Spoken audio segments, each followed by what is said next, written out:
आज हम गेमिंग की दुनिया के सबसे बड़े जादू के पीछे का राज खोलने वाले हैं। हम बात कर रहे हैं Grand Theft Auto San Andreas की। एक ऐसी विशाल खुली दुनिया जो किसी तरह उस जमाने के बेहद सीमित हार्डवेयर यानी प्लेस्टेशन 2 पर चल गई। और वो सीमा कितनी थी सुनकर शायद यकीन ना हो, लेकिन सैन एंड्रेस की पूरी दुनिया, इसके शहर, गांव, रेगिस्तान, सब कुछ सिर्फ 32 मेगाबाइट रैम पर चलता था। जी हां, सिर्फ 32 MB। अब जरा सोचिए, आज के ज़माने में जब हम अपने फ़ोन से एक फ़ोटो खींचते हैं तो वो भी 5 से 10 मेगाबाइट की होती है। इसका मतलब PS2 की पूरी मेमोरी में आज की सिर्फ 4-5 तस्वीरें ही आ सकती थीं, और रॉकस्टार ने इतनी सी जगह में एक पूरा का पूरा स्टेट बसा दिया था। और ये कोई छोटी मोटी दुनिया नहीं थी। इसमें 3 बड़े बड़े शहर थे, एक बहुत बड़ा देहाती इलाका था, रेगिस्तान और पहाड़ थे, और तो और हवाई जहाज, ट्रेनें और न जाने कितने डायनामिक सिस्टम्स थे। मतलब ये उस हार्डवेयर के लिए एक नामुमकिन सा लगने वाला काम था। तो सवाल यही है कि आखिर ये हुआ तो हुआ कैसे? रॉकस्टार गेम्स ने ऐसा क्या जादू किया कि ये नामुमकिन काम मुमकिन हो गया? चलिए इसी पहेली को सुलझाते हैं। इस पूरे जादू का राज एक बहुत ही शानदार धोखे या कह लें कि एक इल्यूजन में छिपा था। इस तकनीक का नाम है रियल टाइम वर्ल्ड स्ट्रीमिंग, और इसी ने इस गेम को हकीकत बनाया। रॉकस्टार ने इस्तेमाल किया रेंडरवेयर स्ट्रीमिंग इंजन। अब इसका मतलब क्या है? आसान भाषा में, गेम की पूरी दुनिया कभी भी एक साथ लोड नहीं होती। स्क्रीन पर सिर्फ उतना ही हिस्सा दिखता है जितनी जरूरत है, बाकी की दुनिया लगातार बनती और मिटती रहती है। इसे ऐसे समझिए, जैसे ही हम आगे बढ़ते हैं, गेम डिस्क से सामने आने वाली चीज़ों को लोड कर लेता है। जो आसपास है वो मेमोरी में बना रहता है, और जैसे ही हम उस जगह से दूर निकलते हैं, पीछे की इमारतें और बाकी चीज़ें मेमोरी से हटा दी जाती हैं। ये सब इतनी तेज़ी से होता है कि हमें पता भी नहीं चलता। बिल्कुल एक स्टेज शो की तरह, जहां पर्दा गिरे बिना ही पीछे का सेट बदल दिया जाता है। लेकिन इस शानदार तकनीक की एक कीमत थी। गेम का डेटा इतना ज्यादा था कि उसे एक खास तरह की ड्यूअल लेयर डीवीडी पर रखना पड़ा, और इस डेटा को लगातार पढ़ने के लिए प्लेस्टेशन 2 का लेज़र किसी पागल की तरह डिस्क पर घूमता रहता था। इसका नतीजा, बहुत से पुराने PS2 इस ज़बरदस्त प्रेशर को झेल नहीं पाए और बेचारे खराब हो गए। डेवलपर्स के इस काम के बारे में एक बड़ी दिलचस्प बात कही जाती है। आपको ये नोटिस नहीं करना चाहिए, लेकिन ये हर जगह है, और यही बात हमें उन चालाकी भरे समझौतों तक ले जाती है जो गेम में किए गए थे। इस गेम को चलाने के लिए डेवलपर्स को कई ऐसे चतुर समझौते करने पड़े, जहां उन्होंने हार्डवेयर की कमियों को ही गेम का फीचर बना दिया।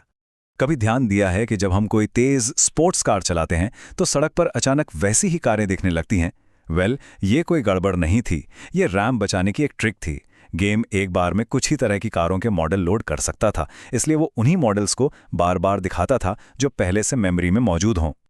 और लॉस सैंटोस की वो मशहूर नारंगी धुंध, वो सिर्फ शहर को एक अलग स्टाइल देने के लिए नहीं थी। असल में वो एक टेक्निकल ज़रूरत थी। PS2 बहुत दूर तक की चीज़ें नहीं दिखा सकता था, जिसे ड्रॉ डिस्टेंस कहते हैं। तो ये धुंध उस कमी को छुपा लेती थी और चीज़ों को अचानक से पॉपअप होने से रोकती थी। और देखिए, गेम की एक तकनीकी कमी ही उसकी सबसे बड़ी पहचान बन गई। गेम में एक और कमाल की चीज थी CJ का शरीर, जो मोटा, पतला या मस्कुलर हो सकता था। ये उस जमाने के हिसाब से बहुत बड़ी बात थी। लेकिन इस एक फीचर ने इतनी ज्यादा मेमोरी और प्रोसेसिंग पावर ले ली कि डेवलपर्स को गेम प्ले के दौरान चेहरे के एनिमेशंस को बहुत ही साधारण रखना पड़ा। मतलब हर नई चीज की एक कीमत चुकानी पड़ती है। और यहीं से हमें डेवलपर्स की असली सोच का पता चलता है। उन्होंने हार्डवेयर की कमियों से लड़ने के बजाय उन्हीं के आसपास रचनात्मक तरीके से गेम को डिजाइन किया।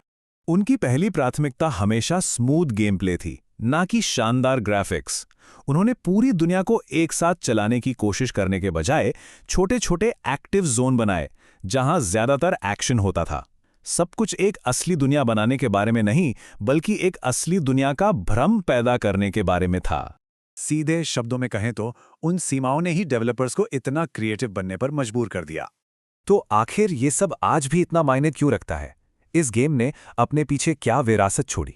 आज जब हम इस गेम के रिमास्टर्स देखते हैं तो हाँ, उनमें रेजोल्यूशन ज़्यादा है, टेक्सचर्स बेहतर हैं, लेकिन कई लोगों का मानना है कि उस नारंगी धुंध और दूसरी कमियों को हटाने से गेम का वो असली माहौल और वो कलात्मक पहचान कहीं खो गई है, जो उसे इतना खास बनाती थी। ये एक बड़ा सवाल है। क्या सिर्फ टेक्निकल सुधार हमेशा बेहतर होता है? सैन एंड्रेस ने आज के ओपन वर्ल्ड गेम्स की नींव रखी थी। इसकी वर्ल्ड स्ट्रीमिंग तकनीक आज भी GTA 5 जैसे बड़े गेम्स में इस्तेमाल होती है। ये गेम इस बात का एक जीता जागता सबूत है कि कम साधनों में भी क्या कुछ हासिल किया जा सकता है। ये उस दौर और आज के दौर के बीच का फर्क साफ दिखाता है। तब गेम बनाना, ऑप्टिमाइजेशन और क्रिएटिविटी के बारे में था, जबकि आज डेवलपर्स के पास शक्तिशाली हार्डवेयर की ब्रूट फोर्स होती है जिस पर वो ज्यादा भरोसा करते हैं।